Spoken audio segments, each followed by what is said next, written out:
Welcome to Dental Business RX. Practice success in 30 minutes or less. Thank you for calling ABC Dental. Did you know that if you're a general dentist, just based on the virtue of how your business model is set up, your practice should be growing every single year, regardless of economic conditions? Now, I say this only because we work with a lot of general dentists here at MGE, and especially with newer clients, I see a lot of new folks coming in, and their practices haven't been growing for every single year. And this might be the case with you. And if that's the case, you might wonder, well, why isn't my practice growing? Well, that's what I want to talk about in this week's episode. My name is Jeff Bloomberg, and I'm your host. And I think to explain the why, it's best to start off with a little bit of a story. Now, if you're like most offices, you spend a lot of activity and effort towards getting more new patients. Maybe you're doing Google, Facebook ads, you're doing postcards, maybe you're doing an implant funnel, you're doing all kinds of stuff to get new patients because new patients are important, right? They're the key to growing your practice. Well, that is only partially true, but beside the point. Let's say you get a new patient, a fellow named John. John is 58 years old, and he's got some dental issues. Now, to acquire John as a patient, John came from Google, cost your practice about $400 to acquire John. John comes in, gets an exam, x-rays, you diagnose whatever treatment he needs. Let's say he has mild periodontitis, needs 3 crowns and an implant. He accepts his treatment plan. Gets the perio done, you place the implant, and you do 3 crowns. And then after all treatment's completed, you set him up on 3-month recall, okay? A couple recalls and perio maintenance.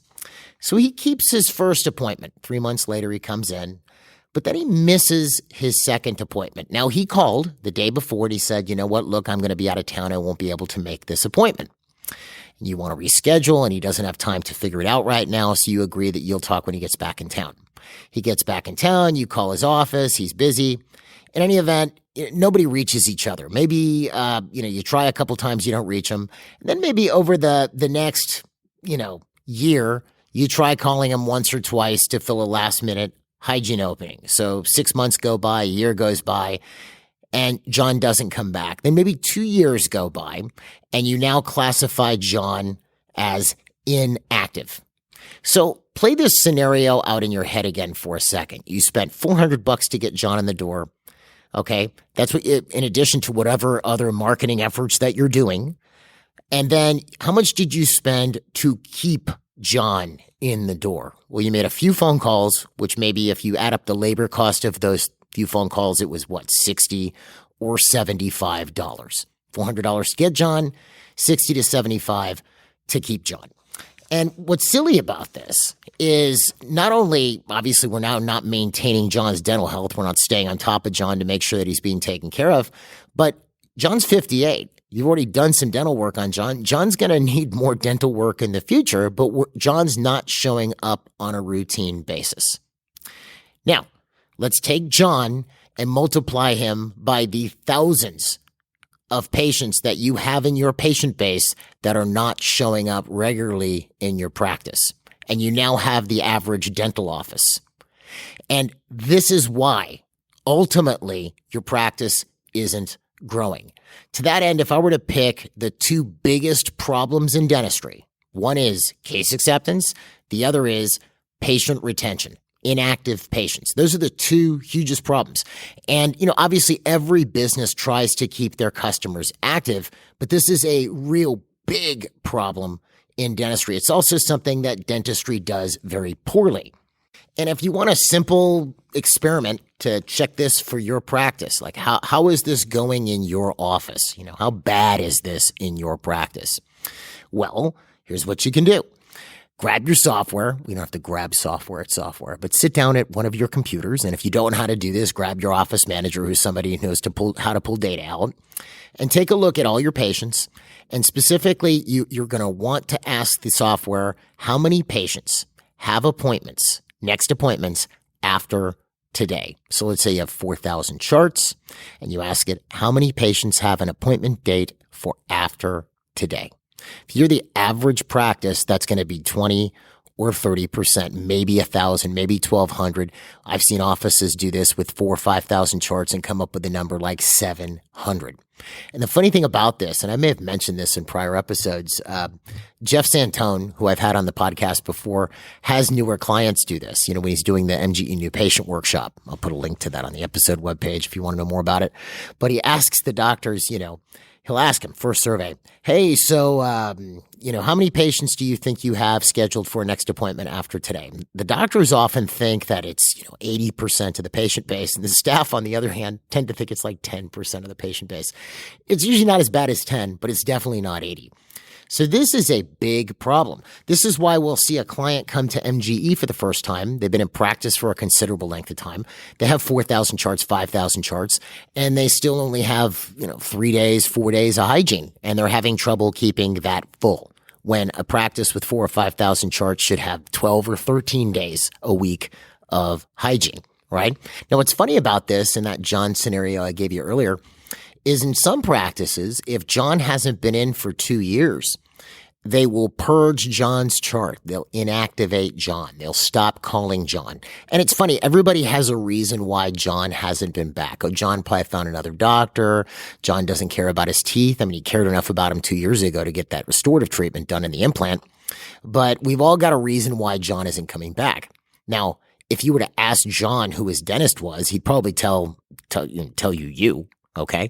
But, you don't know this because nobody has actually spoken to John, because nobody is making an effort to actually get a hold of John. And this is why we see this. This is why we see these offices with next to, very little patient activation.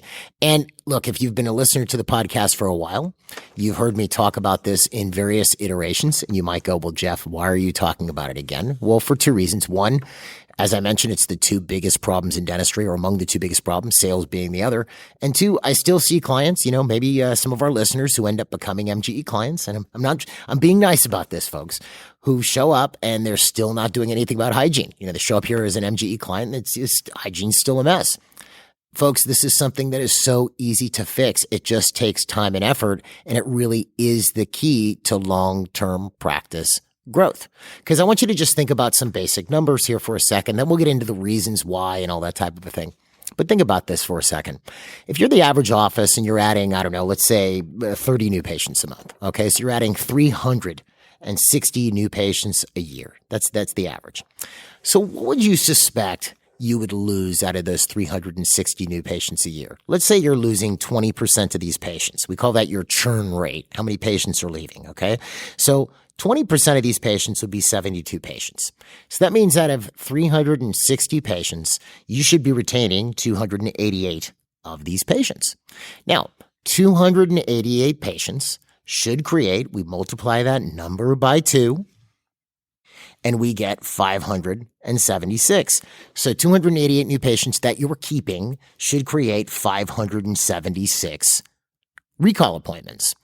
So if you think that the average, let's keep this simple, right? So if you create 576 new recall appointments in a year and your practice is open 50 weeks a year, 50 weeks, you're off 2 weeks a year, but you're open 50. You divide that 576 by 50, comes to 11.52, 11 and a half. That's 11 and a half hygiene visits that you just created every week. So again, the numbers, 360 new patients a year, you lose 20%, you keep 288. 288 patients times 2 creates 576 hygiene appointments a year, not 567. I messed that up, which is I think I said that 567 earlier. It's really 576. Creates 576 recalls a year. If we look at 50 weeks out of the year that we work, we divide that number by 50, comes to about 11 and a half recall visits per week. So those 30 new patients a month created an additional 11 and a half recall visits per week. If we think a hygienist can see 8 recall patients a day, that's 1.5 days of hygiene we should have added to the practice. So if we got 30 new patients a month, we should be adding a day and a half of hygiene on top of the hygiene we're already doing in just recall appointments per week. Do you see? This is something you see very rarely. You see it very rarely. And the other thing to think with is this is just recall appointments, not hygiene appointments. So this isn't scalings. This isn't anything else your hygienist might be doing. These are actual straight up recalls. And it's probably more than 576 recalls because not all of these 576 or these 288 patients are going to be on 6-month recall. Some of them are going to be on 3-month recall and 4-month recall. So if you look at it from a growth perspective, you should be adding, if you're getting 32 patients a month, a day and a half of hygiene a week per year. So if we do it again next year, we should now have an additional day and a half. So we've added 3 days in 2 years. We do it again the next year, we now have an additional day and a half. We've now added 4.5 days within 3 years. We need a full-time hygienist and then some if we just get 30 new patients per month. Okay. So very few offices do this, which is why I'm talking about it again this week, because this is the reason why if your office isn't growing, ultimately what it comes back to, this is a major reason why it would not be growing. Now, and that's a bit subjective to say in the sense that I could say that the reason it's not growing is because that's not occurring. That doesn't necessarily tell us why that's not occurring. I can go over the most common reasons why it might not be happening, but it might not be happening for, either someone's not putting attention on it or you have somebody there who doesn't want to do it, or there can be any number of reasons. But why does this tend to happen in a dental practice? What are the most common reasons for it? Well, the most common reason for it is your hygiene might be busy. So as long as hygiene's staying busy with the amount of days you currently have, nobody's bothering to find all these patients who aren't showing up on a routine basis. And this is probably, if I had to pick the major reason why this happens, this is why this happens.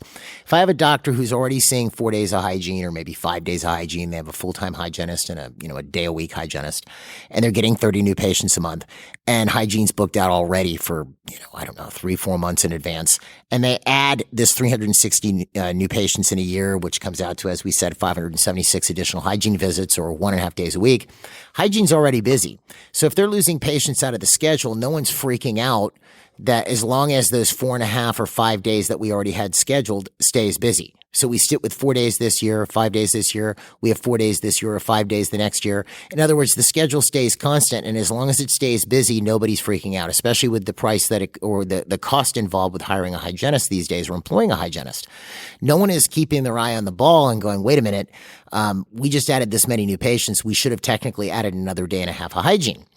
And the other aspect of this, that's the first reason normally. The other aspect is you'll find there's a gradient scale almost of how patients react to dental problems. You'll find your top 20% of your patients are always going to be the easiest to deal with.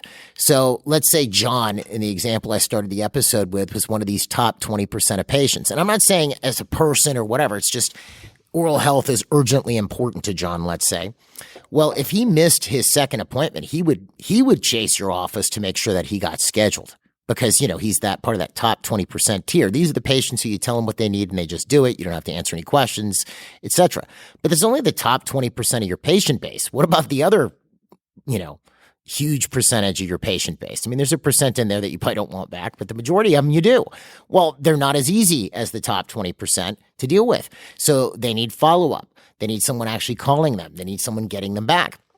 So if you play this scenario out in your head for a second, if the top 20% of your patient base is making sure they're showing up for hygiene all the time, and hygiene's already full, so no one's keeping their eye on the fact that we've been adding days, but we've been adding potential days as far as patients go, but we're not adding actual days, hygiene stays static. Then to add insult to injury, what happens is then you as the doc go into hygiene to see a recall patient and they don't need any treatment because this is part of your top 20%. They've already done everything that you've told them. So because nobody's chasing that other 60+% of patients who are out there to get them back into the practice, you see, because you don't need to, you're already at capacity. So that's the second reason is your top 20% are usually going to be the people who end up on your schedule. The first reason has to do with the fact that, nobody's actually keeping an eye on this and hygiene's already at capacity. The third reason is just nobody makes this important. It's just, one of the metrics you should be keeping in your practice that in my opinion is a practice growth statistic is number of recall patients, not number of hygiene patients, number of recall patients. This can be 3-month, 4-month, or 6-month recall. And you want to keep this on a weekly basis. How many we're seeing on a weekly, monthly, and yearly basis? Because that number should always be going up. And it should be going up dramatically. And you can see if it's going up enough based on the number of new patients you're getting. Like, for instance, if in year one, let's say I have an established practice and we saw 1,000 hygiene patients that year or 1,000 recall patients that year. And then the following year, we added 360 new patients, and we kept that 288, which is 576 number of recalls. The following year, I should be seeing 1,500 plus recall appointments. Well, if I'm not keeping that metric, how am I going to know if we're actually doing that? Usually all people care about is that the hygienist doesn't have an opening because we're paying them $65 an hour and nobody wants to see a hygienist not working on a patient, but instead talking at the front or sharpening instruments. That's the thing that aggravates everybody. So as long as they're with a patient, nobody cares. But if we're not keeping that hygiene metric, that number of recall patients, we won't know whether our practice is really in the big picture growing or shrinking. So let's say you're in a situation where you want to fix this. Maybe you did that experiment I gave you earlier and realized that only 20% of your patient base has a next visit date, right? And you want to fix this. Well, what should you do? I'm going to give you a couple basic ideas here, things that are actionable that you can do immediately. Let's first talk about deactivating charts or purging charts. You may have heard me talk about this before, but again, like I said, I can't stress the importance of this. You know what? I'm going to keep talking about it till when I meet a new client who came from the listening to the podcast. If you're a listener, you come in and you're at 80% hygiene compliance. I know I've done my job. But why would we deactivate a patient? Well, number one, if they pass away. Patient passes away, obviously we're deactivating that chart. Number two, the patient tells you, doctor, I'm never coming back to your practice. Not because they change plans, but like, I don't ever want to come back here. Fine. Obviously, you might want to find out why, because that's not good. But let's say they said, and they're pretty dead set on doing it. Number three, you don't want the patient to come back because there's always that possibility. It's somebody that's disruptive to your business and you don't want them there. And you follow your Dental Practice Act to dismiss this patient. That's another reason to deactivate a patient. And number four, is maybe they've left the plan or you've left the plan rather. You're no longer participating in their plan, and they tell you, doctor, I can't come back because you're no longer participating in my plan. And I would give you a little caveat with that. If a patient told me, you know what, doctor, I can't come back because you no longer accept ABC HMO. Okay. I would take them off the active recall list. Fine, because it'd be kind of silly because they just told me they can't come back, but they would still get all of my practice newsletters and other publications. Why? Because they're probably going to go to that HMO office, hate it, and eventually come back. If you've dropped HMOs before, you've experienced this, so shouldn't I keep my name in front of them regularly so when they finally have had enough, they come back to my practice, right? The last point is, I've had people ask me before, well, Jeff, what if a patient moves out of state? That's on a case-by-case basis. I've seen practices where a patient moves out of state, but they come back to their old area, several times a year, so they keep their old dentist. I've seen cases where they're just not coming back, in which case you would deactivate their chart and, forward their x-rays as they request, and so on. So that would be the first thing. We're not deactivating a patient just because they haven't been there. Don't do that. It's a terrible idea, okay? And it also gives you a false picture as to what's actually going on in your practice. And you've also then just wasted all that effort you spent getting those patients as new patients. So now, how would I start reactivating this patient base of mine? Well, the first thing I would do is I would want to examine the health of my patient base. How healthy is it? How healthy is my hygiene department? And to do that, I'm going to put a link to this on the episode webpage. We have something called the hygiene formula. It's a spreadsheet. Has you enter in three numbers, the number of charts that you have, how many weeks a month that you're open. I think there's one other number. I forget it right off the top of my head. It's a simple spreadsheet. I'll put a link to it on the episode webpage, and that will give you an idea of what your hygiene compliance rate is. Okay. Now, this spreadsheet also allows for a 40% attrition rate, which is high. But let's say you've been doing this and you've never really put any attention on building your hygiene department and you've got 5,000 charts and nobody's really calling these folks. Losing 40%, you're probably only seeing a few hundred of them regularly now anyway, but losing 40% or 2,000 still leaves you with 3,000 patients. So we're estimating high. But this gives you an idea of what the compliance is in your hygiene department. That'd be the first thing I would do. The next thing I would do, I'm going to also put as a link or a download something called the MGE Reactivation Program. Now, we're in the process of doing a new update on this. So if you download this, I'll send you the new update when it's out in the next few weeks. But basically, the reactivation program is a step-by-step series of actions that you take in order to reactivate your patient base. Now, that program includes mainly things like, email, snail mail, phone calls, etc. You could add to that any texting that you might be doing, any additional means of reaching people that you might have. I'm a big fan of texts, and a lot of I don't know right off the top of my head, but there's all these different programs people are using like Weave or Addit or different programs like this that usually come with phones. A lot of these programs, which marry up with your dental software, also allow for some means or way for a patient to schedule. I would definitely add that feature if you're doing any type of text reactivation. And you'll see these where, you text out to a patient, it might even be an auto text, right? Hey, Jeff, we haven't seen you. You're overdue for your checkup. Please call us today to get scheduled, or click here to schedule.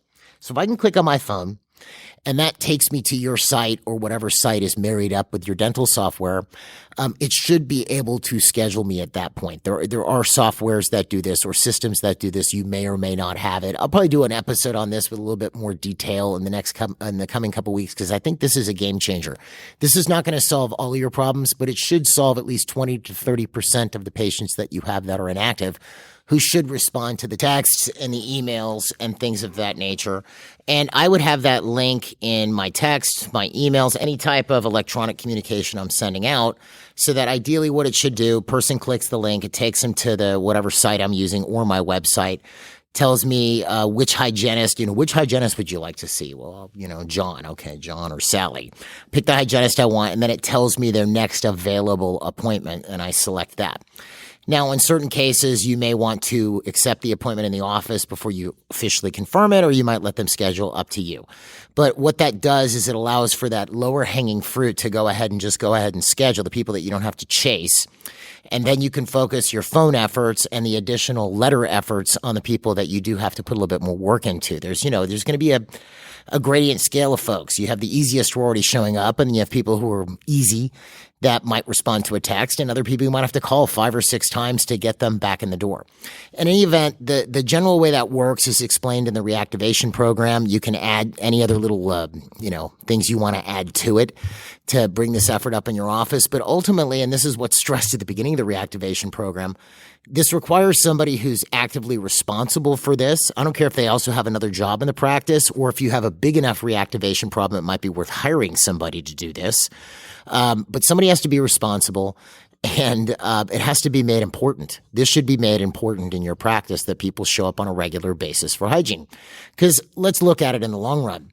People have all kinds. You walk into the average dental practice in the United States, you'll see posters for Invisalign or some type of sleep apnea treatment or implants or this, that, or whatever, and diagrams and all kinds of cool promotional items. How often do you see promotion for showing up for your cleaning on a regular basis? Like basically never.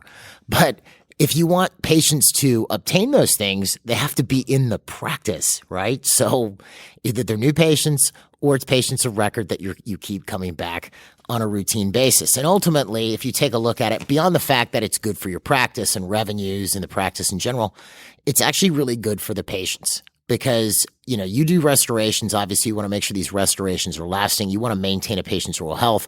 Well, it's very difficult to do if you're not seeing them on a regular basis. So that's what your hygiene department is for. So I would go ahead and use it. So that's what I would do. If you really wanted to fix this in earnest, hygiene formula, download it, check it out. Reactivation program, download it, check it out. They're both free. If you have a situation you can't quite wrap your head around, or you would like assistance with this, you can always contact us here at MGE. You can find us at mgeonline.com or call us at 800-640-1140. You can also email me directly at jeffb@mgeonline.com. Happy to answer any questions you might have about this.